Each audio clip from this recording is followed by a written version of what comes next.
Dino, teach me how to tune my drums. Hey, Dino, should I get 35 years in the music business. I've answered what seems to be like 10 million questions. I'll probably end up crazy one day, but not today. It is on. My name is Dino Maddalone, and welcome to the all-new Ask Dino show. We entertain, we mentor, we inform, and we have a great deal of fun. Our guests are incredible performers, and they love sharing their knowledge and experience with you. So sit back, have a cup of your favorite beverage, and let's rock the joint. Tonight we have a beautiful and extremely talented artist with us. She had recording deals with Warner Brothers and A&M Records. She starred in movies and the stage. She knows so much about singing, she was actually Patti LaBelle's vocal teacher. The great Terry Dexter is with us with an appearance from the one and only Patti LaBelle. Ask Dino show coming at you. Bada bang. Coming live from Los Angeles, California, it's the all-new Ask Dino show, with special guest artists answering the things you want to know about. Hosted by two-time record producer of the year, Dino Maddalone. Ladies and gentlemen, Dino Maddalone. He knows. Hello, everybody. Welcome back to the Ask Dino show. My name is Dino Maddalone. We're coming live from Los Angeles, California. Now, tonight, we've got one of the best, most professional singers. Actually, what this woman did, she was actually my first guest, the very first guest on the Ask Dino show. And she's really kind enough to come back. I mean, when we first started, I really didn't know what I was doing, and actually I still don't, but she still came back anyway. Anyways, we're going to talk about so much what's going on. She does everything. She sings, she's an actress, she does plays, she does movies, she writes songs for television, she does everything. I'm going to name some of the stuff right now. She was a Warner Brothers recording artist, also with A&M. She sang with Patti LaBelle, she sang with Simply Red, Stevie Wonder, Will.i.am. She has a possible new lead role, a Florence Ballard biopic from The Supreme. We're going to talk about that. She was in a movie with LL Cool J called Deliver Us from Eva. She was on stage in Love in the Nick of Time. She has done songs for movies in Legally Blonde, Rush Hour, The L Word. She's done TV songs in the Playboy Club on NBC. We're going to talk about that too. She has got a solo career that she's been doing for quite some time. We're going to talk about everything. Everybody, Terry Dexter, put your hands together for Terry Dexter, everybody! Here she is. She's brave enough to come back on with us again. Okay, now, when we started talking about you coming back on the show, you had sent me a bunch of things, stuff that you're doing now. Yeah. And the first time you were on, I didn't know this, and this kind of blew my mind, but I saw a video of you, and it was with you and Patti LaBelle, and this is totally amazing to me. Patti LaBelle is talking about you being her teacher. Okay? I mean, that's like me as a drummer being Buddy Rich's, teaching Buddy Rich how to play drums. I mean, it was insane. How does one get that kind of a gig to have this woman who is like revered as one of the best ever, and she was just blowing you up? I mean, saying how great you were. How did you get that gig? Well, you know, she's like I call her my music soul mom. I first met her, I was 13. I met her through a very, very dear friend of mine named Sammy McKinney, the songwriter Sammy McKinney, right, who wrote for Anita Baker, for Patti, for many, many greats. And he introduced me to her, and since the age of 13, I've been in her life. It's funny, as a teenager when I was recording and doing records, I would see her in shows, and she'd pull me up on stage, and here's Terry, and I'd sing. I'm like, oh gosh, I gotta sing, you know. And then after a while, she would do sessions, and so I would lay down some ideas, a vocal pattern, and she would hear that so she can hear and learn the song. And then from there, she would, of course, do her thing. I mean, Patti, you know. Right. And yeah, I learned so much from her. I mean, for her to just really give me love like that is the greatest compliment. And, oh yeah, no, she was doing more than that. As a matter of fact, what I want to do right now, I want to go to this video. Check this out. Patti LaBelle, Terry Dexter, check this out. Hey, baby. So this is not a surprise. I'm so okay, happy. This is Terry Dexter. Hi. She is my teacher. She's the lady who does all of the demos that I have to follow and sound like her. Oh, yeah. Sometimes it's so hard because she sings so well. I said, I can't make that riff. So I'll call her. I said, Terry, how did you sing that line? How did you riff that word? Oh. And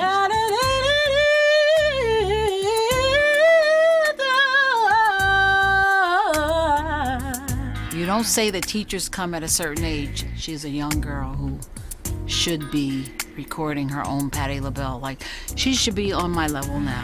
Oh, thank you. Because she's phenomenal. See what I told you? Fantastic. What a lovely lady. I mean, she was blowing you up. I couldn't believe. You were real young there too, right? No, it was just maybe 3 or 4 years ago. Really? I had my hair was different. Oh, It was a little lighter. You look great. You still look great. Okay, so now what I want to talk about, you, because you know we're a mentoring show and we teach people out there and we kind of help them along. You do everything. Yeah. You do all these things. You're multitasking. Okay. Yeah. And that's what these artists need to do these days. They need to multitask, and you are one of the best. And you're one of the most professional. Tell us about how you separate and how you concentrate and how you your passions. I mean, do you have one that's the most, and then second and third? Are they all equal? And how do you manipulate that every day? Basically, I feel that as performers, we're all creative in many different ways. As in acting, it still channels. Just like in music, you know, I use the same channels. As a songwriter, I channel through music. Writing for TV, writing for myself, writing for other people, songwriting for other people. It's basically all branches of the same tree. Right. But like I said, at first, I just had to open up and expand. Everybody who sings, who acts, who writes music, who writes plays, who writes screenplays, who paints, I feel that we're all connected. And so, yeah, it's true that, you know, if I'm writing for myself, I have to go to a certain place and connect with Terry Dexter, the artist. Right. If I'm writing for another artist, I step outside of that, and I still use part of what I'm using for me, but then again, I have to reach out and open up another channel to connect with that particular artist.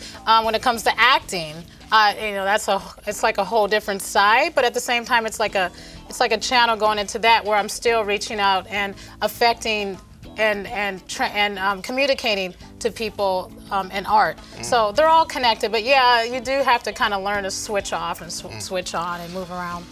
That brings up an interesting point to me, because this is one of my pet peeves as a record producer and somebody that has to work and you know, people actually hire you to tell them what to do and how to do things better, and you know, they're saying, okay, here's money, I want you to make me better.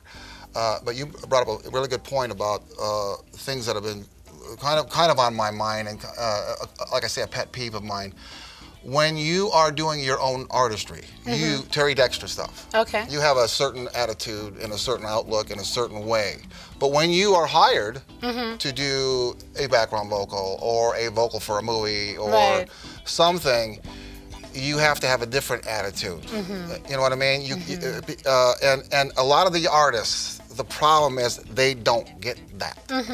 Okay, can you kind of explain how you go about that and how you know, like, let's say it's your song, you're gonna have more input. If you're coming in to sing for somebody, you're supposed to say, okay, I'll do what you want me to do. You may not agree with it. Right. And a lot of people don't agree with it sometimes. Me as a drummer, I've had to play things that were like, what? You gotta be kidding me. But you just do it. Yeah. But a lot of the young artists, because they don't have the way to go out and experience and get the experience of doing these things now like they used to, can you explain the difference and how you go about that? Oh, sure.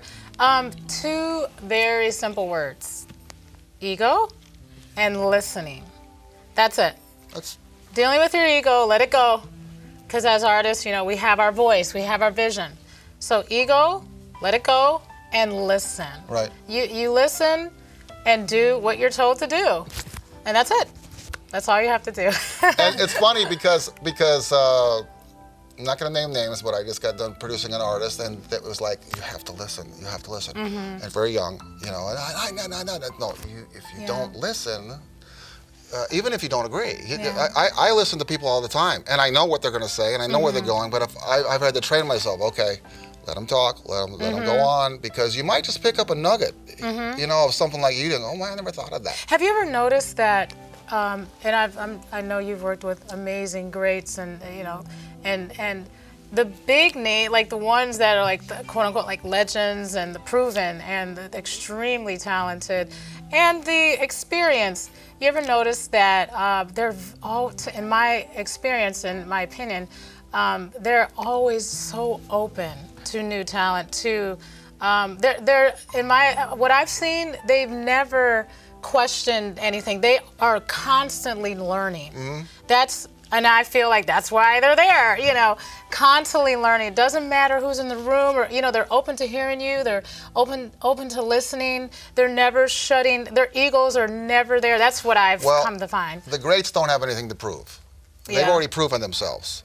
You know what I mean? They don't have anything to prove, and the young ones do. I remember we had a guest on the show a while back, and this guy is major, you know, 21 hit singles, one of the biggest acts in the history of rock music. Yeah. And the first thing he said on my show was, I just want to get good. I just want to be really good. And this is a guy, you know, he's up there in age, he's been doing it forever. Yeah. He's an icon, and he just goes, I just want to be really good.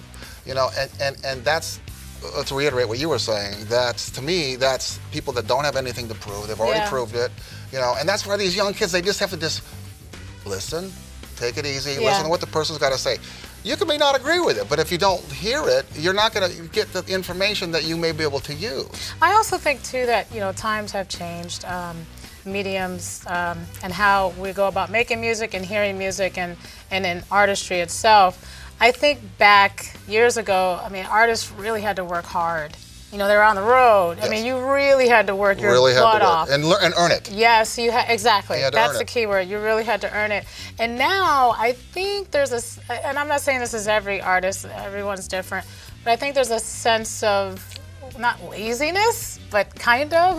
Well, you know why, don't you? Because of these shows they have on television. Yeah. Everybody thinks they're going to get on one of these shows, and they think they're going to go from the bedroom or mom and dad's party and go right on the television stage, which a lot of them do. But if you've noticed, the winners, the people that have won these shows, are not out of the bedroom. They are people that have gigs, that have work, that have, you know, because not only, and you should know this better than anybody, that the real hard work does not start to getting the contract. The real work starts after you get the contract. Yes, that's where so the pressure true. starts. Yes. And people don't get that pressure. Yeah. They don't understand the pressure. You know, like, look at, I mean, we just talked about this before on my show, about all these people that have died from overdoses and drugs, and you know, Michael and Whitney and Elvis, and you know, right on down the line. Yes, you know, they couldn't, I mean, if these phenomenal greats can't handle it, what makes you think you're going to handle it right out of your bedroom? Right. And think about it, when at one time there weren't really the big video spectrum. I mean, you had to get on the road and do shows in every city for a few. I mean, Patti, she gave me the greatest advice when I was about 15. She said, Patti LaBelle, yeah. She said to me, you know, really look at your career as a long haul. Like, she said, you know, you're going to have ups and downs, waves and valleys. Everything is a step to the next level. And look at her. She's had, what, over 50 years now? And she said, just look at a lifetime. Don't look at it as a quick, you know, kind of fixed thing. And I never forgot that. And she said, oh, I started doing shows when I was a teenager, and I worked and I had deals. And you know, she just really had this long, and she has this long, amazing career. And she still does great things, even now. But I never forgot that, and I think that's so true. When you have talent, this is what I also tell artists too, when you have talent, you have a gift, and you have something to say and something to share and give, nobody could ever take that from you. No label, no business, the concrete part of it. People, we connect with humans, we connect with people, and as long as you have something positive and you can affect other humans, then you can do it forever, and nobody can stop you. Okay, speaking of affecting, you, again, some of the stuff that you sent me I was looking at, and there was another video that you did, and it's kind of somewhat recent. Okay, and we're gonna go to it now. It's really good, check it out. I saw this girl in the mirror yesterday. I barely recognized her. She seemed so lost in fear. It's crazy. I couldn't identify with her. Suddenly, I found myself on my knees, begging for strength, that I would find my way. I had to reach down in me. Fantastic, great job as usual. Very, very sexy looking, sleek song. I love that song. Okay, now. What's the latest? What's going on with you? What's new? What's happening? I know you got tons of stuff going on. Tell us what's happening. Wow. Well, I have been traveling back and forth to Philadelphia. I'm working with Carvin Hagens from the Touch of Jazz, Philly Sound, you may know from Music Soul Child, Jill Scott. And we're creating a concept project based on my hometown, Detroit.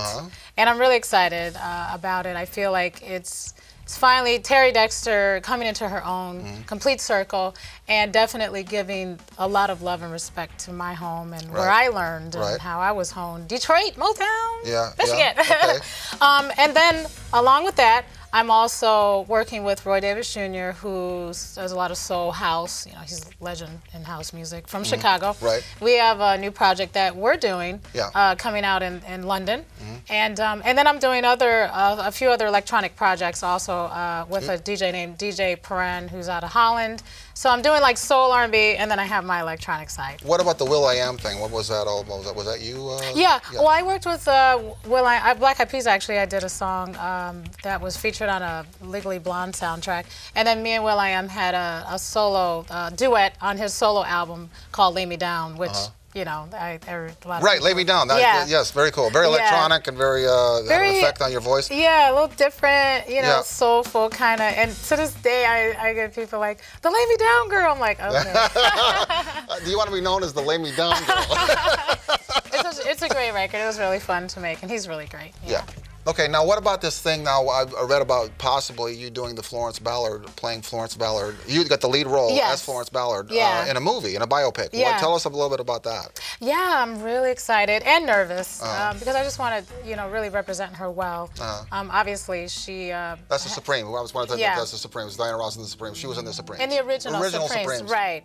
And, you know, she's obviously, it's my hometown, my parents' era, so it's a great story, and I got to meet her daughter and just doing my research, and I am a little nervous because you know, you want to do your best, and you want to really make sure that you represent and really embody the person and represent well, and I know I will.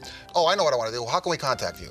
How can we contact you? I have a new website, redone, finally. It's, we all know that feeling. Yeah. It's called, you can go to www.iamterrydexter.com. So it's just iamterrydexter.com. Okay. Yes. Now, at the end of every show, I always like to ask our guests some advice, and you can talk right into that camera there. Okay. Just some advice on you know, some of the young aspiring singers, actors, songwriters, performers, some of the young girls that would want to be a Terry Dexter. Can you give us some heartfelt advice, just about a minute or so? Yeah. Number one thing I say to artists, young artists especially, is authenticity. Really embracing who you are and having a vision. Whatever it is inside of you that you really want to express and put out there, really fight hard. And I say fight because ultimately it is a fight. Because everyone's going to tell you, oh, try this, and this isn't right, or everyone has an opinion. But it really matters how you feel and what you want to say. That's what's most important. So stick to that, follow that, and eventually things will fall into place the way they're supposed to. Yeah. Fantastic. Everybody, Terry Dexter, everybody! Thank you for that. I really appreciate you. Okay. Thank you. Okay. Listen to her now, because she is the quintessential pro in this business. There's very few these days that actually do everything and do it well and do it professionally. So I hope you guys listen to her advice, okay? All right, thank you. I want to thank Time Warner Studios. I want to thank David McNeil, our producer. Steve Van Warmer, our director on the boards. Actually, Brandon's on the boards tonight. Gordon Michael, our tech director and editor. Jeff Maddalone, our artist. Don Campbell from A. Klein Chocolatiers, Tony Farrell, our head of security, all the camera guys and the girls, all the producers. This is Dino Maddalone, the Ask Dino Show, and thank you for watching.